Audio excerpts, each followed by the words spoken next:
గత మేము ఎన్నికల సందర్భంలో కాకినాడకు వచ్చినప్పుడు లేదంటే 2019 నుంచి 24 వరకు మేము చేసిన ఈ పర్యటనలో కానీ హోప్ ఐలాండ్ ఆధారం చేసుకొని చాలా రైస్ స్మగ్లింగ్ జరుగుతుంది. అసలు హోప్ ఐలాండ్ ఎలా ఉంటుంది ఏముంటుంది అని ఆ రోజు డ్రోన్ విజువల్ కూడా మేమే తీయించాం. ఆ రోజు మమ్మల్ని ఎవరు అలౌ చేయకపోయినా కానీ యువత ఉత్సాహవంతమైన యువత వెళ్ళి డ్రోన్ విజువల్ మన మనోహర్ గారి ఆధ్వర్యంలో ముందు తీసుకెళ్ళి రిలీజ్ చేసాం, ప్రపంచానికి తెలియజేసాం. అలాగే ఎన్నికల సమయంలో కొండబాబు గారు కానీ మనోహర్ గారు కానీ మిగతా తూర్పుగోదావరి జిల్లా నాయకులందరం కూడా రాష్ట్ర నాయకులందరూ కూడా ఇది ఒక స్మగ్లింగ్ ఒక హబ్ అయిపోయింది, దీన్ని నిలువరించాలి ఇక్కడి నుంచి. నేను చాలా సందర్భాల్లో నేను మాట్లాడుతున్నప్పుడు ఉదాహరణకి నేను 31,000 మంది ఆడపిల్లలు అదృశ్యం అయిపోయారు, దీని గురించి ఎవరు మాట్లాడలేదంటే ముందు నన్ను చాలా వెటకారం చేశారు, దూషణ చేశారు. అది కేంద్ర హోంమంత్రిత్వ శాఖ పార్లమెంట్లో చెప్పినప్పుడు కానీ అది నిర్ధారణ కాలేదు. అంటే రీసెర్చ్ చేయకపోతే వచ్చే సమస్యలు. రోజున మేము కూడా మేము వచ్చి దాదాపు 6 నెలలు వస్తూ ఉంది. ఈ 6 నెలల కాలంలో మేము ప్రజలకు చాలా మాట ఇచ్చాం. సంస్కరణలు పట్టుకురావాలి, అవినీతిని అరికడతాం, పారదర్శకత ఉండదు పాలనని, అలాగే వెండెట్టా పాలన పగ ప్రతీకారాలతో ఉండదు, అదే నిలబడ్డాం. అలా అని చెప్పి తప్పులు చేస్తూ వెళ్తూ ఉంటే వాళ్ళని కూర్చొని ఉపేక్షించేది లేదు. నాదెళ్ల మనోహర్ గారు సివిల్ సప్లైస్ మంత్రిగా వారు అనేక పర్యాలు ఆకస్మిక తనిఖీలు జరిపి దాదాపు ఇప్పటికీ 51,000 టన్నులు ఈ మనకి పబ్లిక్ డిస్ట్రిబ్యూషన్ సిస్టమ్ సంబంధించిన ఈ బియ్యాన్ని పట్టుకోగలిగారు. గోదాం దాదాపు 13 గోడౌన్స్లో. కొండబాబు గారు కొన్ని సంవత్సరాల నుంచి చెప్తా ఉన్నారు ఈ స్మగ్లింగ్ అరికట్టాలి, అవినీతికి మయమైపోయింది కాకినాడ పోర్ట్. దీని వెనక Kakinada port is become free for all అని చెప్పారు ఇందాక. ఎలా ఉందంటే ఇప్పుడు వెళ్ళి చూస్తే దీనికి ఉదాహరణకి ఇక్కడ మీకు ఇన్ఫర్మేషన్ అంటే నేను just to be more authority authentic I'm saying మీకు ఇది కొంచెం చదివి చెప్తున్నాను. ఇది మీకు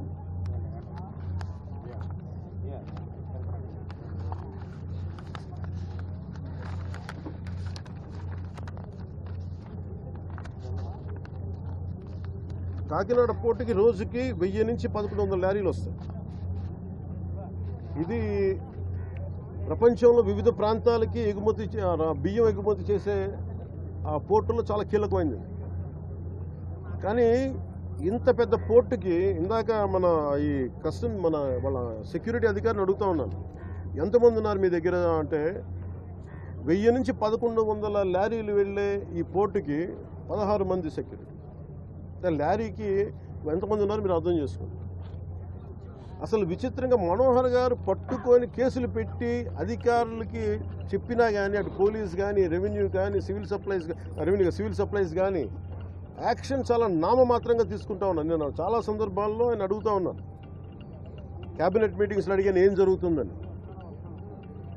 నేను ఒకటే ఏం చెప్పానంటే ఇందాక మన మనోహర్ గారికి వీళ్ళకి మనం ఏ యాక్షన్ కనుక మనం ముందుకు తీసుకెళ్ళకపోతే వీళ్ళు ఇన్ని మాటలు చెప్పి దీన్ని ఏమీ ముందుకు తీసుకెళ్ళలేదేంటి అన్న అపవాదం మనందరి మీద ఉంటుంది.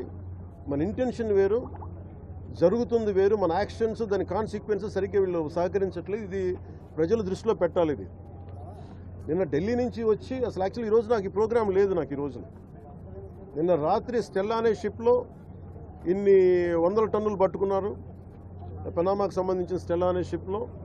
అలాగే ఇక్కడ దాదాపు 1,060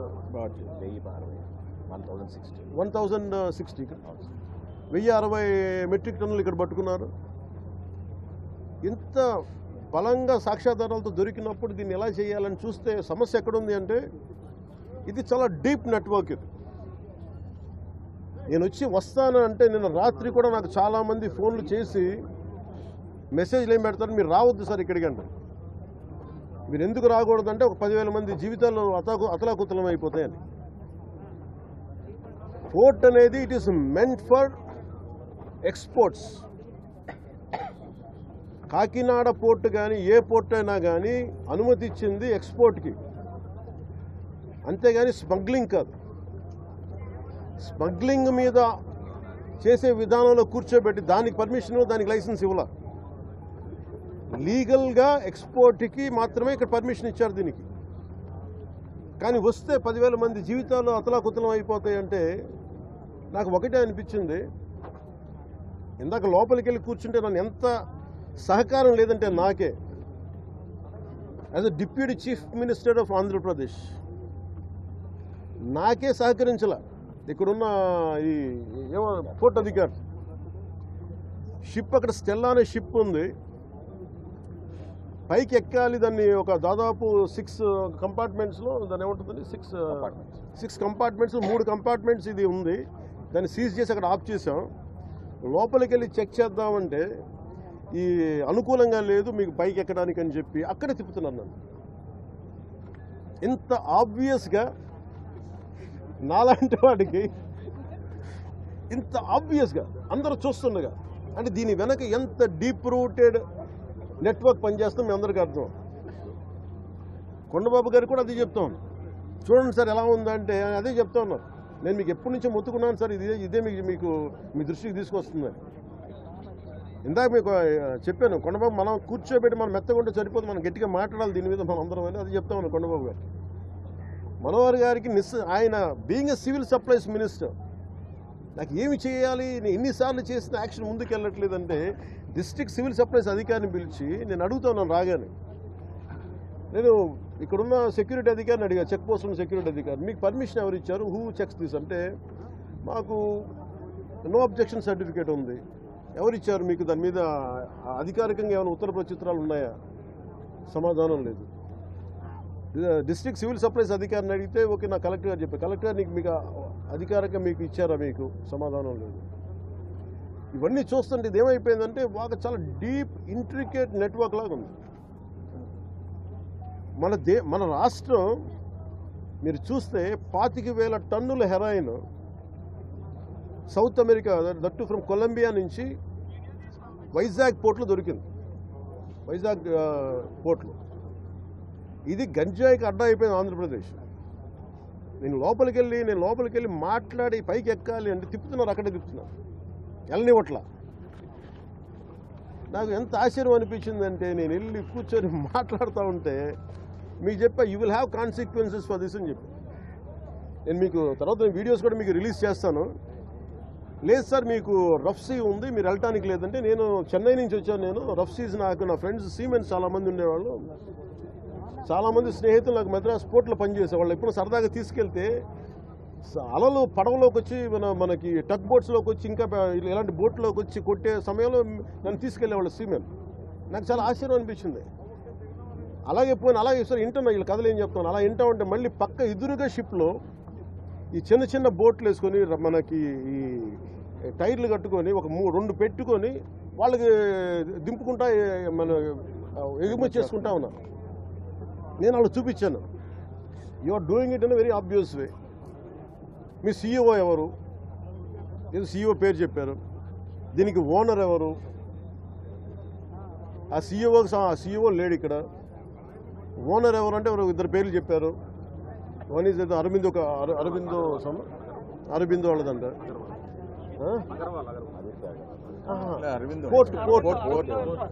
పోర్ట్ ఎవరి కంట్రోల్లో ఉంది?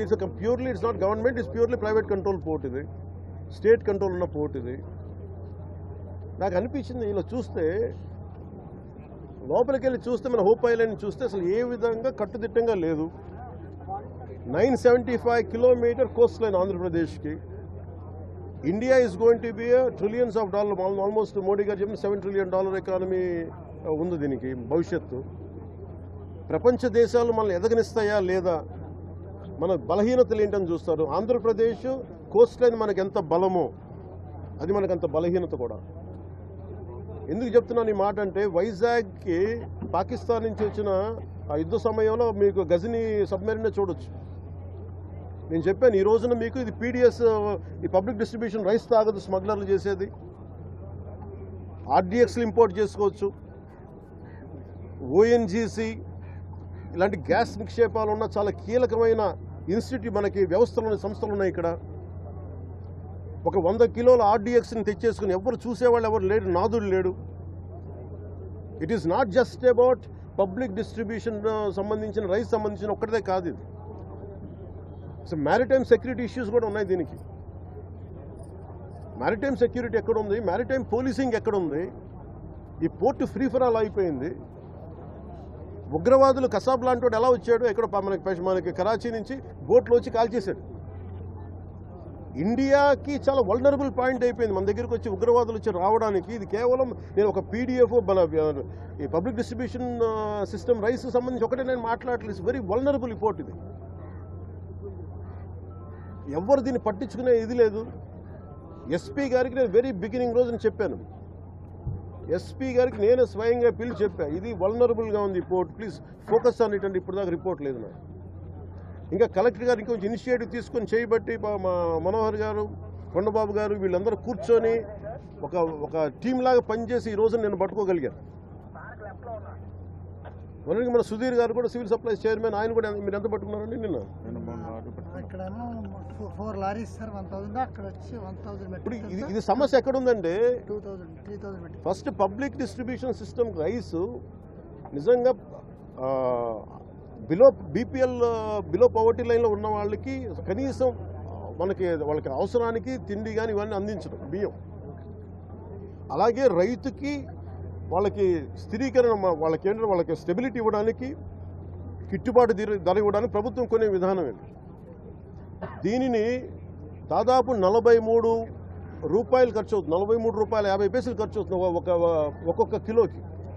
అది గవర్నమెంట్ సబ్సిడైజ్డ్ ప్రైస్ తోటి 2 రూపాయలు జీరో. మొన్నదాకా రూపాయి 2 రూపాయలు ఉంటే ఇప్పుడు అది కూడా లేదు, పూర్తి అసలు జీరో.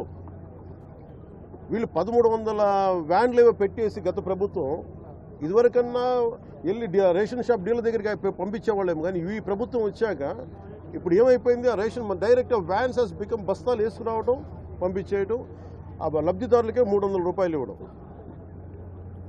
ఇది ఏమైపోయింది, ఇది అందరికి ఒక ఆలవాలం అయిపోయింది, సోర్స్ ఆఫ్ ఇన్కమ్ అయిపోయింది.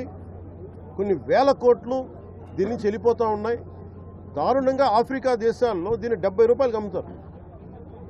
ఇందులో ఎవ్వరు చేసింది ఏం లేదు.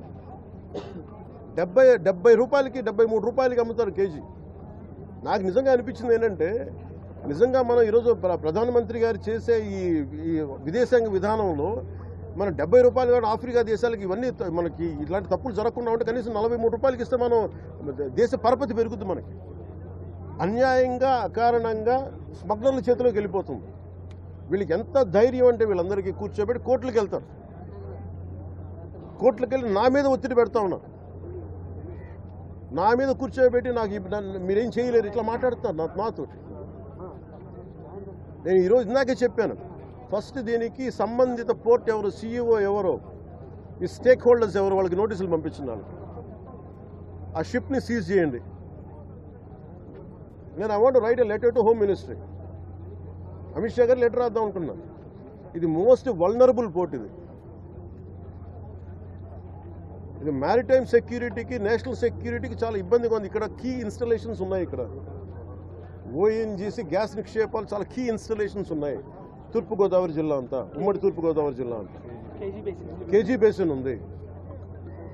ఒకప్పుడు ఉగ్రవాదులు మనం కూర్చోబెట్టి బాంబేలో పెద్ద నగరాల్లోకి రావాల్సిన అవసరం ఏం లేదు. హైదరాబాద్లో చూసాం, గోకుల్ చాట్ బండార్ లాంటి చోట కూడా వచ్చేసారు. ఇక్కడ వచ్చి ఒక 10 మంది ఉగ్రవాదులు వచ్చి ఎడాపెడగా కాల్ చేస్తే దిక్కు లేదు. ఇక్కడ వాళ్ళు చనిపోవడానికి సిద్ధంగా ఉంటారు ఉగ్రవాదులు. 25,000 టన్నుల 25,000 కిలోల హెరాయిన్ ఆంధ్రప్రదేశ్లో వైజాగ్ పోర్టులో దొరికింది. That shows the vulnerability. అలాగే మనకి అర్షి ట్రేడింగ్ కంపెనీ అని చెప్పి అది ఇక్కడ విజయవాడలో ఉన్నది, అటు వెళ్ళిపోయింది. అలాగే నా దృష్టికి 2 పేర్లు వచ్చింది. ఒకటి అలీషా అనే పేరు చాలా పదే వినిపిస్తూ ఉంది. నాకు అర్థం కాదు ఎవరు అలీషా, ఎవరు అని. అలాగే ఇందాక చూస్తే దాదాపు 16 కంపెనీలు ఉన్నాయి. ఇందాక మనకి కొండబాబు గారు కూడా నేను ఒకటే చెప్తా ఉన్నాను, మనోహర్ గారికి కానీ సుధీర్ గారికి కానీ మేమందరూ కూర్చోబెట్టి ఇందాక మన బోట్లు వెళ్తా మాట్లాడుకున్నట్టు, it is not about one individual. Smuggling అలవాటు అయిన వాళ్ళు, క్రిమినల్ యాక్టివిటీస్కి ఆలవాలం అయిపోతే tomorrow it will be RDX, tomorrow it will be weapons, tomorrow it will pose as a great threat for national security. చేతులు గాలేక ఆకులు పట్టుకున్నట్టు ఉంటుంది. బాంబే కూడా రిపీటెడ్గా అధికారులు ఇలా వదిలేశారు. ఆర్డీఎక్స్ లారీలు బస్తాలు వ్యాన్లు వచ్చేసి వెళ్ళిపోయినాయి. ఎంత కుదిపేస్తుందో తెలుసు మాకు. సో అందుకని ఇంకా ఆగాలి, ఇలాంటివి చెప్పాలనేది నేను ముఖ్యమంత్రి గారి దృష్టికి ఆల్రెడీ చెప్పాను నేను. సో మేము ఆ క్రమంలోనే ముఖ్యమంత్రి గారి ఆదేశాల మేరకు మేము కూర్చోబెట్టి క్యాబినెట్ మీటింగ్స్లో మేము కూర్చొని మాట్లాడుతున్నాం. దీని మీద చాలా కఠినమైన చర్యలు తీసుకోవాలి. అలాగే పీడీ యాక్ట్ పెట్టాలని పెట్టుకున్నాం. మొన్నదాకా ల్యాండ్ గ్రాబింగ్ యాక్ట్లో సివిల్ సప్లైస్ కూడా రిపీటెడ్ అఫెండర్స్కి దీన్ని పీడీ యాక్ట్ పెట్టాలని చెప్పి మనోహర్ గారు ఆ రోజు క్యాబినెట్ మీటింగ్లో పెడితే ఇప్పుడు అది కూడా జరిగింది. గవర్నర్ గారి దగ్గరికి వెళ్ళాలి ఆ బిల్లు. తర్వాత మన ప్రెసిడెంట్ గారు అంగీకారం తెలియజేయాలి దానికి. ఈ లోపు అన్ని వచ్చిన తర్వాత చేద్దాం అనుకునే లోపు ఇప్పుడు చూస్తే ఇంత మొత్తంలో పట్టుబడ్డప్పుడు మాకు ఖచ్చితంగా దీన్ని ప్రజల దృష్టికి తీసుకెళ్ళాలి దీన్ని. ఎందుకంటే ఒకవైపు ఫీజు రీఎంబర్స్మెంట్లకి డబ్బులు లేవు, పథకాలకి చేయడానికి కింద మీద పడుతున్నాం, రోడ్లు గుంతలు పూడ్చడానికి డబ్బులు లేవు. కానీ వీళ్ళ దగ్గర మటుకు వేల కోట్లు ప్రభుత్వం కష్టంతో మీ అందరి ట్యాక్సులతోటి, ప్రజలందరి ట్యాక్సులతోటి కొన్న డబ్బులతో ఇచ్చిన ట్యాక్సులతోటి డబ్బులు తీసుకొని మనం బియ్యం కొంటే ఆ బియ్యం తీసుకెళ్ళి రూపాయి పెట్టుబడి లేకుండా వేల కోట్లు సంపాదిస్తూ ఉంటాం. There should be a major crack down on this. దీనికి మన భేదం లేదు. దీనికి అధికారులు కాదు, పొలిటికల్ వ్యవస్థ కాదు, ఎవరైనా సరే ఇది చాలా స్టర్న్ యాక్షన్ అయితే తీసుకోవాలి. This will pose as a national. ఇట్లాగే వదిలేస్తే this port will become a menace for national security. గత ప్రభుత్వం నేను మొత్తుకుంటా ఉన్నాం, మేము ఇబ్బందిగా ఉంది మాట్లాడి. నాకు ఎంత ఆశ్చర్యం, ఎంత డీప్ రూటెడ్ నెట్వర్క్ అంటే నేను వస్తానంటే నన్ను ఇప్పటికీ 2 months నుంచి ఆపేశారు, నన్ను రానివ్వకుండా.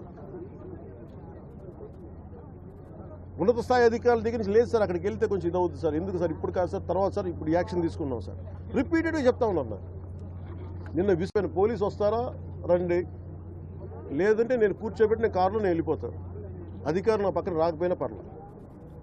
ఈ నిర్ణయం తీసుకొని ఇక్కడికి వచ్చింది, ప్రజలకు తెలియాలి. ఇది కొండబాబు గారు కానీ, నాదెండ్ల మనోహర్ గారు కానీ, మనకి జిల్లా వైపు నుంచి కానీ మేము పర్యటనలో మేము పదే చెప్పాం. తూర్పుగోదావరి జిల్లా నాయకులు కానీ, ఎమ్మెల్యేలు కానీ, we gave a word to people. మేము ప్రజలకి మాట ఇచ్చాం, పారదర్శకత చూపిస్తాం, ఇలాంటి అవినీతిని, ఇలాంటి స్మగ్లింగ్ని మేము అరికడతామని. ఆ దిశగా చర్యలు తీసుకోవడానికి మేము ముందుకెళ్తున్నాం. అందుకని మీ దృష్టికి తీసుకొచ్చి దీంట్లో మీరు మిగతా ఇన్ఫర్మేషన్ మీకు ఇస్తాం. అలాగే దీన్ని ఖచ్చితంగా హోమ్ మినిస్ట్రీ దృష్టికి అయితే తీసుకెళ్తాను. Andhra is major hub for ganja and మీకు డ్రగ్స్ అయిపోయింది. ఇక్కడి నుంచి ఎంత డ్రగ్స్ వెళ్ళిపోయినా కూడా మనకు తెలియదు. ఈ రోజున కళ్ళ ముందు మొత్తుకుంటున్నాయి. అదే అడిగాను అందాక మన సెక్యూరిటీ అధికారిని, నీ కళ్ళ ముందు మీకు ఇది కనిపిస్తూ ఉంది, tomorrow it could be weapons also కదా. దానికి మీరేం చర్యలు తీసుకున్నారు బీయింగ్ ప్రైవేట్ పోర్ట్ అంటే? పాప ఆయన ఏం చేస్తాడైనా పిచ్చుక మీద బ్రహ్మాస్త్రంలా ఉంటుంది. ఎవరి మీద వేటేయాలి? దీనికి కీలకమైన వ్యక్తులు ఎవరు? దీని వెనక ఎవరు కాపాడుతున్నారు వీళ్ళని? ఏ స్థాయి వ్యక్తులు కాపాడుతున్నారు? ఇవన్నీ చూడాలి. గత ప్రభుత్వం ఇప్పుడు ఈ వ్యక్తి కూర్చోబెట్టి చూస్తే మనకి ఏదో మన 16 కంపెనీస్ ఉన్నాయి, వీళ్ళు కోర్టులకు వెళ్తా ఉన్నారు. రైస్ ఎక్స్పోర్ట్ జరగాలి, మీరు ఎనీథింగ్ ఈజ్ పారదర్శకంగా మీరు చేస్తే ఇబ్బంది రాదు. కానీ దీనిని అడ్డగోలుగా పెట్టుకొని ఈ ప్రభుత్వం ఏమి చేయదంటే మటుకు చాలా బలమైన చర్యలు తీసుకుంటాం. సార్ పవన్ గారు, ఇప్పుడు ఈ వైఎస్ఆర్ గవర్నమెంట్ ఇది ఇప్పుడు మేము పట్టుకుంది ఏంటంటే, ఇది ఎలా ఉన్నాయంటే డైరెక్ట్ కింగ్ పిన్స్ ఎలా ఉన్నారంటే వాళ్ళ కంపెనీస్ ఉన్నాయి. వీళ్ళు ఎలా అంటే ఇది ఒక కార్టెల్. ఇది ఇట్స్ నాట్ ఒక సింగిల్గా మెయింటైన్ చేస్తున్నారేమో కాదు, ఇట్స్ అ కార్టెల్. దాదాపు మేము చూస్తుంటేనే 16 దాకా 16 కంపెనీస్. దాంట్లో మీరు చెప్పిన వ్యక్తి కంపెనీ కూడా ఉందని చెప్తా ఉన్నాను. నాకు యాజ్ అంటూ నాకు కూర్చోబెట్టేది మానస ట్రేడింగ్ కంపెనీ, అది వాళ్ళ బ్రదర్స్ అని చెప్తా ఉన్నాను. నాకు తెలియదు. ఇది నా ఉద్దేశం ఏంటంటే ఇది ఒక వ్యక్తికి సంబంధించింది కాదు, ఒక వ్యక్తిని టార్గెట్ చేస్తుంది కాదు. ఇది ఎంటైర్ ఈ నెట్వర్కింగ్ని బ్రేక్ డౌన్ చేయాలి దీన్ని.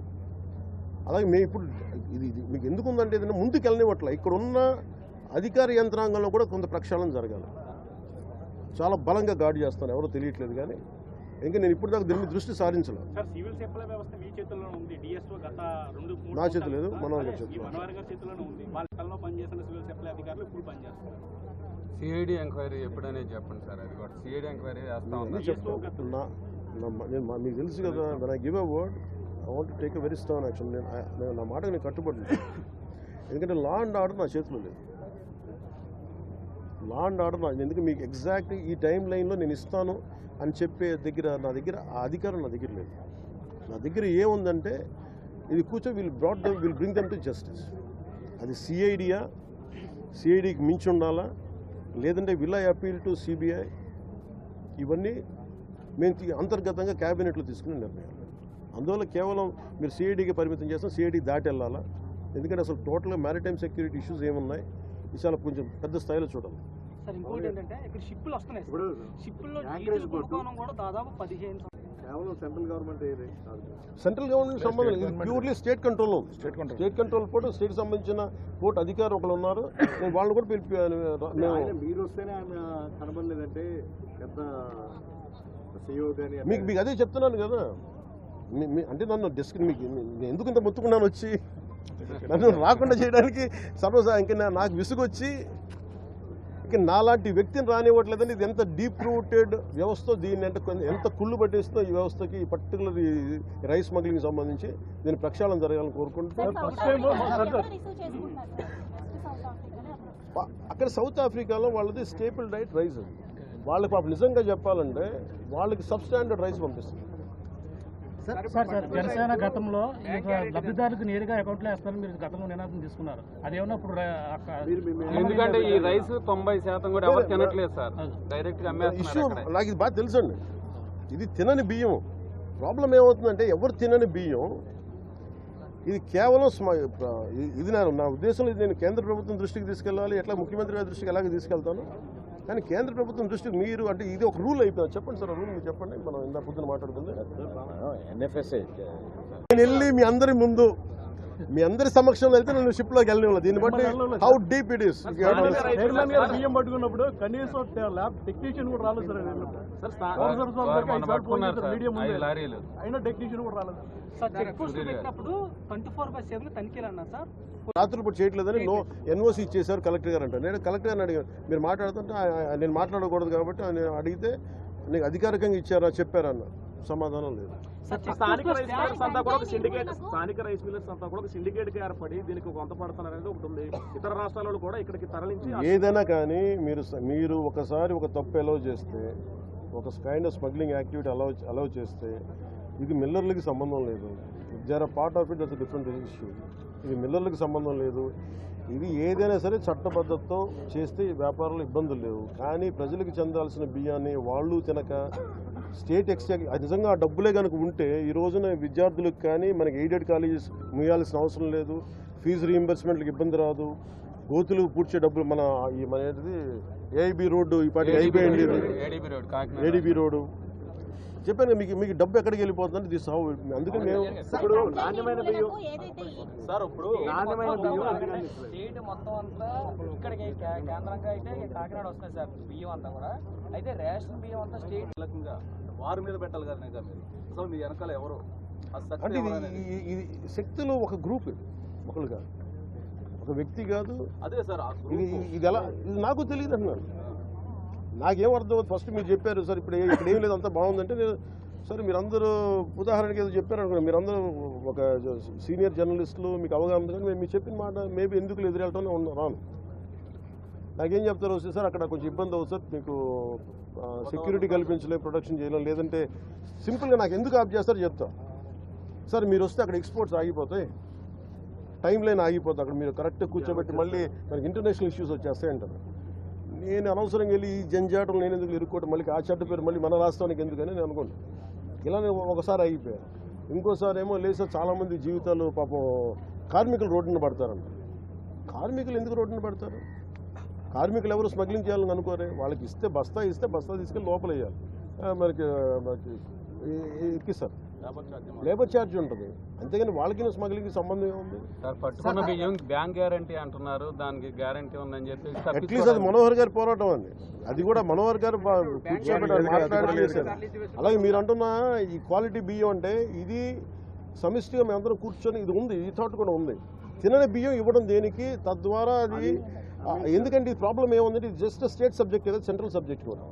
అందుకని దీన్ని నాకు నిజంగా మన ఈ విషయం కనుక ఇది మన ఢిల్లీ పర్యటన ముందు కనుక జరిగి ఉంటే ఖచ్చితంగా నేను వెళ్ళి కేంద్ర civil supplies minister Prahlad Joshi గారిని కలిసేవాడిని. శాఖాపరమైన చర్యలు అలాంటివి తీసుకుంటారు. ఇప్పటికే అధికారులకు చాలా సీరియస్ గా వార్నింగ్ ఇచ్చారు. మీరు ప్రజల కోసం తెగించి సముద్రం మధ్యలోకి వెళ్ళారు. సో అలాంటి అధికారులు ఎందుకు వెళ్ళకపోతారు? లోపలికి వెళ్ళి ఆ సీలో అన్నట్టు కలెక్టర్, జిల్లా కలెక్టర్ ప్రాణాలు తెగించి వెళ్ళారు, మీరు వెళ్ళారు, కానీ అధికారులు ఎందుకు వెళ్ళకపోతారు? అలాంటి అధికారులు కలెక్టర్ ఎప్పుడు వెళ్ళారు? ఇదేమైపోతుందంటే ఇది చాలా డీప్ నెట్వర్క్. అది వదిలే మీకు ఎలా ఉంటుంది, ఎవరు బెదిరించరు, ఎవరు అది మీరు అర్థం చేస్తారు. ఒక నిమిషం, ఎవరు కూర్చొని దీన్ని మీరు రావద్దు వస్తే అలా ఏం చెప్పరు సార్. అలా వస్తే సార్ కొంచెం ఇబ్బందులు ఉంటాయి సార్. ఇక్కడ పాపం కార్మికులు నలిగిపోతారు సార్. మనమే ఒకసారి ఏమో కార్మికులు నలిగిపోతారు సార్. అక్కడ గోడౌన్ పాపం ఈ అన్ని ఇది క్లియర్ రైస్ సార్, ప్రాబ్లం లేని రైస్ సార్. పాపం వాళ్ళు ఇబ్బంది పడతారు సార్, ఎక్స్పోర్టర్స్ ఇబ్బంది పడతారు. కానీ ఇంత లాట్లో దొరికినప్పుడు మటుకు sir it is repeated offenders ఉన్నారు. దీన్ని ఇంకా బలమైన చర్యలు తీసుకోవాలి అని చెప్పి. పక్కన ఉన్న తొండంగి మండలం ఉంది. దానికి సంబంధించి అరవిందోకి సంబంధించి 12 గ్రామాల ప్రజలంతా కూడా మొత్తం కాలుష్య బారిన పడతారని చెప్పేసి సంవత్సరం నుంచి ఇబ్బంది పడుతుంది. గతంలో మీరు కూడా మాట ఇచ్చారని చెప్పేసి సార్. మొన్న ఈ మధ్యన నిరాహార దీక్ష చేస్తూ పవన్ కళ్యాణ్ గారు వచ్చే వరకు మీరు దీక్ష విరమించం, దాంతోపాటు స్థానాలనే కోరుకోతాం, ఆయనకు రావాలని చెప్పేసి మీరు విజిట్ చేసే అవకాశం మీరు పిఠాపురంలో కూడా మాట్లాడారు. నేను మాట్లాడాను, నా దృష్టిలో ఉంది సార్. చెప్పండి సార్. ఒక్క నిమిషం. అదే కదా నా కన్సర్న్. మీకు ఎలాంటి కన్సర్న్ ఉందో నా కన్సర్న్ కూడా అదే. కార్మికులు ఉపాధి కోల్పోకుండా స్మగ్లింగ్ అరకెట్టడం ఎలా? Very difficult. It's riddle. ఆఫీసర్ల భాగస్వామ్యం క్లియర్గా ఉంది సార్. ఆఫీసర్ల భాగస్వామ్యం చాలా క్లియర్గా కనబడుతుంది, చాలా స్పష్టంగా ఉంది. అది ఎవరు చేస్తాయి అనేది మనకి సిఐడి ద్వారా ఉండాలా, లేదా సిబిఐ ఉండాలా, లేదా ఎలా ఉండాలి మీరు చెప్పండి సార్.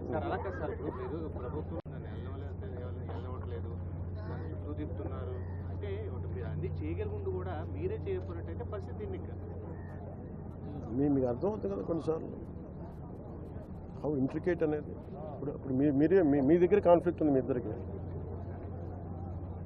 ఇద్దరు సీనియర్ జర్నలిస్టులు, మీ ఇద్దరికే కాన్ఫ్లిక్ట్ ఉంది. ఆయన 10,000 మంది కార్మికులు కోల్పోతారంటున్నారు, మీరేమో ఇంత బాధ్యతలు మీరు చేయగలిగే స్థాయిలోనే మీరేం చేయట్లేదు అంటా ఉన్నారు. అలాగే this is the conflict here. ఇది ప్రజలకి నేను పెట్టుకుంది ఏంటంటే నా నిస్సహాయత నేను వ్యక్తం చేయట్లా, నాకున్న సిచ్యువేషన్ నేను చెప్తున్నా. ఎందుకంటే మీరు కూర్చోబెట్టి ఒక నిర్ణయం, ఇదేమైపోతే leadership is all about taking a decision, taking the right decision. తక్కువ ఇంపాక్ట్ తోటి ఎక్కువ లాభం జరిగేలా చూడటం. 10,000 మంది కార్మికులు రోడ్డును పడకుండా ఎలా ఉండాలి, వాళ్ళకి ఎలా తెలియజెప్పాలి, అలాగే ఏమి అవకతవకలు ఉన్నాయి, ఏ విధంగా జరుగుతున్నది, ఇవన్నీ కూర్చోబెట్టి చేయాల్సిన విషయాలు. అందుకని ఇది కూర్చోబెట్టి కొంచెం లోతుగా, ఎందుకంటే ఇది మేము ఆ పారదర్శకత చెప్పాలి, చూపించాలని చెప్పి నేను I took this call. Sir, గంజాయి నిర్మూలనకు లీగల్ టాస్క్ ఫోర్స్ అన్నది ఏర్పాటు చేశారు సార్. అలాగే గతంలో దిశ ఉండేది. దిశ ఎక్కడ ఉందో సార్, ఇప్పుడు యాక్ట్ చేశారు. మాట మాట్లాడేంత ఈజీ అండి. ఇప్పుడు నేను మొన్న మీరే ఉన్నారు, మొన్న ఐ థింక్ గుంటూరులో ఒక సభకి వెళ్ళాను, మన మీటింగ్కి వెళ్ళాను. ఒక మహిళా జర్నలిస్ట్ ఆవిడ ఇబ్బంది పడతా ఉన్నా, మీకు చెప్పాను. నేను తీసుకొచ్చాను, మీ పక్కన రండి మేడం అని పక్కన లాగితే ఆ basic concern even as a society మనందరికీ కూడా ఉండాలి కదా. సొసైటీ ఏమైపోయింది, not just about policing, not about good app, not about security cameras, also about people. మీరు ఒక అమ్మాయిని ఏడిపిస్తూ ఉంటే లేదని జరుగుతూ ఉంటే వీడియోలు తీసి చూపిస్తాం, షూట్ చేస్తాం. షూట్ చేసి సోషల్ మీడియాలో పెడుతున్నారు, కానీ ఎవరికి బేసిక్ సెన్స్ ఏమి ఉండాలి, వెళ్ళి వాళ్ళని ఆపి లాక్కున్నా 4 తన్ని ఆపాలి, ఆ మైండ్ సెట్ లేదు. లా అండ్ ఆర్డర్ మీ చేతుల్లో లేదు, పలుసార్లు అన్నారు లా అండ్ ఆర్డర్ మీ చేతుల్లో